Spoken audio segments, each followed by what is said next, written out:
नमस्कार जय हिंद साथियों, आप सभी का स्वागत है हमारे यूट्यूब चैनल पर। आज के वीडियो हम जानेंगे अरविंद केजरीवाल की क्या अब समस्याएं बढ़ने वाली हैं।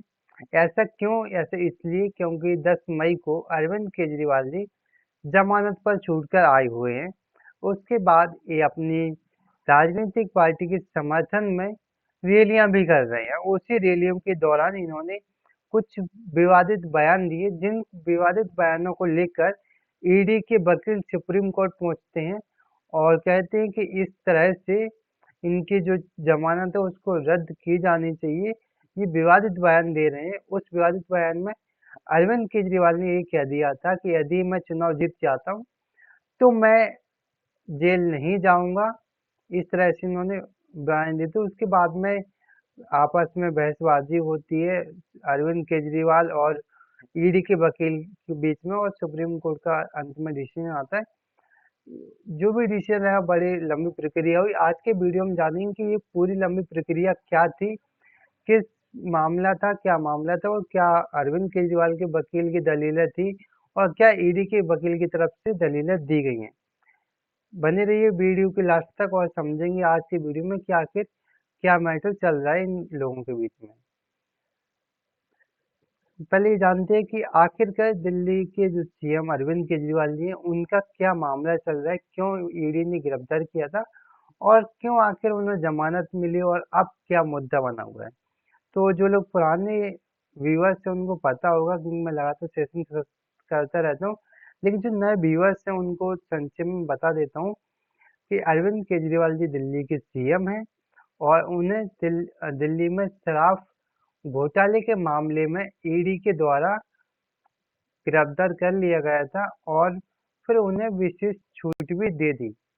और इसी के बाद सुप्रीम कोर्ट के न्यायाधीश हैं जस्टिस राजीव खन्ना और जस्टिस दीपांकर दत्ता के बीच की बेंच ने कहा है कि हमने फैसला में कहा है था कि न्यायसंगत लगा था। हालांकि कोर्ट ने यह भी कहा कि इस फैसले की आलोचनात्मक समीक्षा का हम स्वागत करते हैं।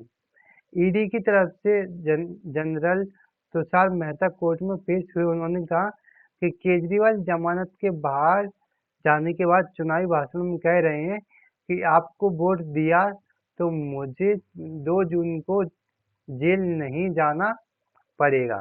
सुप्रीम कोर्ट ने ईडी की दलील खारिज करते हुए कहा, ये पूर्वानुमान है, इस पर हम कुछ नहीं कह सकते। केजरीवाल के वकील अभिषेक मनु सिंघवी ने कहा कि एक केंद्रीय मंत्री ने भी बयान दिया है, हालांकि उनका नाम सुनवाई के दौरान नहीं लिया गया।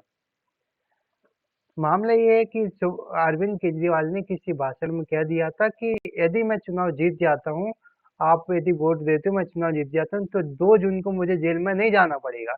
ये ऐसा इनका फ्यूचर का प्लान था, और इस बात को ईडी के वकील ने पकड़ लिया और सुप्रीम कोर्ट चले गए वो कि अरविंद केजरीवाल इस तरह की भ्रम फैला रहे हैं कि यदि मैं चुनाव जीत गया तो मुझे 2 जून को जेल नहीं जाना पड़ेगा। क्या वो 2 जून को आएंगे या नहीं आएंगे?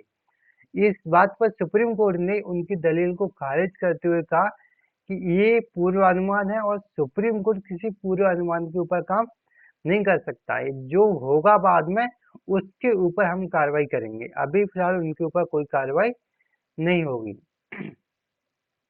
सुप्रीम कोर्ट ने साफ कहा कि हमने किसी को कोई विशेष प्रकार की छूट नहीं दी।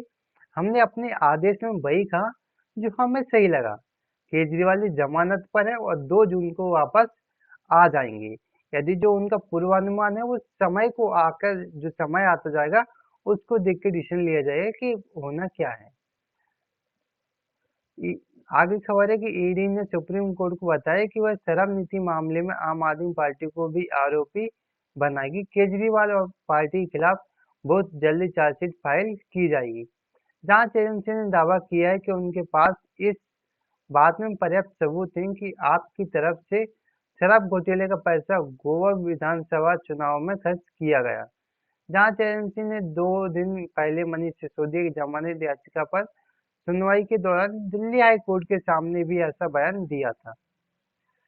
ये ईडी के विचार है, वो कुछ ना कुछ कहती रहती, कभी इसको फंसाती कभी उसको फंसाती। जहाँ तक आम आदमी पार्टी की, तो वो हाथ धो के पीछे पड़ गई। कभी वहाँ के जो शिक्षा मंत्री हैं मनोज सिसोदिया, उनको उठा ले जाती है, कभी अरविंद केजरीवाल को उठा लेती है, कभी किसी को, और मिलता इनको कुछ है नहीं है। 1-2 महीने और मनोज सिसोदिया को तो इससे भी ज़्यादा समय हो गया। मिलता कोई सबूत है नहीं, बस 1-2 महीने डिस्टर्ब करते हैं, और जो उनकी राजनीतिक वो भी होते हैं, काम करना होता है, उनको पूरी तरह से ईडी डिस्टर्ब करके रखी हुई है। ये है अरविंद केजरीवाल जी, इनको जमानत मिली हुई है, अभी 10 मई को ये छूट के आया है। 1 जून तक ये पूरा प्रचार कर सकेंगे। इनको जब छोड़ा गया था तो सुप्रीम कोर्ट की तरफ से कुछ अ, इनसे शर्तें रखी थी कि आप इन इन शर्तों का पालन करोगे तो उसके बाद हम आपको छूट दे देंगे। तो वो शर्तें रखी हैं इंडियन के लिए कि जो अभी शराब केस चल रहा है ना करंट में सुप्रीम कोर्ट में, आप उसके संबंध में कोई बयान नहीं देंगे। और दूसरा था कि आप मुख्यमंत्री हो, लेकिन जब तक आप जमानत पर जाते हो, आप मुख्यमंत्री कार्यालय में नहीं जाओगे और ना ही किसी साइन करोगे फाइल वगैरह में। तीसरा था कि सरकारी काम काज को नहीं देखेंगे और ना किसी के हस्ताक्षर वगैरह करेंगे। और चौथा था कि वह शराब नीति केस में जुड़े किसी भी ऐसी गवाह से नहीं मिलेंगे जो सुप्रीम कोर्ट में आना हो, क्योंकि सुप्रीम कोर्ट को डर है कि कहीं अरविंद केजरीवाल जी गवाह को पलटवाने की कोशिश ना करें। ठीक है, ये था उनकी सजा, जो जमानत मिली है उससे संबंधित शर्तों के बारे में। ये मैंने आपको पहली बार बता दिया कि 10 मई को वो छूट करके आए और 2 जून को वापस सरेंडर करना रहेगा। उससे पहले वो 39 दिनों तक तिहाड़ जेल में रहे थे और ईडी ने इनको आरोप लगाया है, और काफी टाइम से चल रहा है, लेकिन अब तक ईडी को कोई सबूत नहीं मिला। लेकिन बस यही है कि दिल्ली की जो जनता है वो काफी परेशान है, बट ईडी को इससे कोई फर्क नहीं पड़ता। ईडी जो अभी चल रहा था काम, उसमें ईडी वगैरह विरोध कर ही रही है, अपनी अपनी दलीलें दे रहे हैं। अरविंद केजरीवाल के वकील अपनी बातें रख रहे हैं और ईडी के वकील है वो अपनी बातें रख रहे हैं, दोनों अपने अपने मुद्दों के लिए अड़े हुए हैं। अभी जो कोर्ट में सुनवाई चल रही है वो संजीव खन्ना और एससी तुषार मेहता के द्वारा चलाई जा रही है। इनके बारे में है कि अरविंद केजरीवाल दिल्ली के चुने हुए मुख्यमंत्री हैं, इलेक्शन चल रही है, यह आम हालत नहीं है, वह दातन अपराधी नहीं है। इन्होंने ये कह के छोड़ दिया था कि दिल्ली के अरविंद केजरीवाल हैं और उनके ऊपर अभी कोई आरोप भी नहीं लगा है और वो सामान्य व्यक्ति नहीं है, इसलिए उनको छोड़ दिया जाना ही ठीक है। क्योंकि यदि अपराध साबित हो जाता तो ठीक है, बात उनको जेल में डाल दे, क्या अपराध उन्होंने अभी साबित हुआ नहीं है, तो इन्होंने छोड़ना उचित बताया। और एससी तुषार मेहता हैं और इन्होंने कहा है कि हम क्या उदाहरण रख सकते हैं, क्या दूसरे लोग मुख्यमंत्री से कम महत्वपूर्ण है, सिर्फ इस आधार पर कोई फर्क होना चाहिए कि वो सीएम हैं। इनका कहना है कि वो सीएम है, इनकी जनता की सेवा करना इनका काम है, तो इन्होंने अपनी अपनी दलीलें देके उनको छोड़ने का फैसला सही बताया है। सेशन यहीं पर समाप्त होता है। इसी प्रकार की वीडियो देखने के लिए हमारे चैनल को सब्सक्राइब करें और अपने दोस्तों के साथ में शेयर भी करें।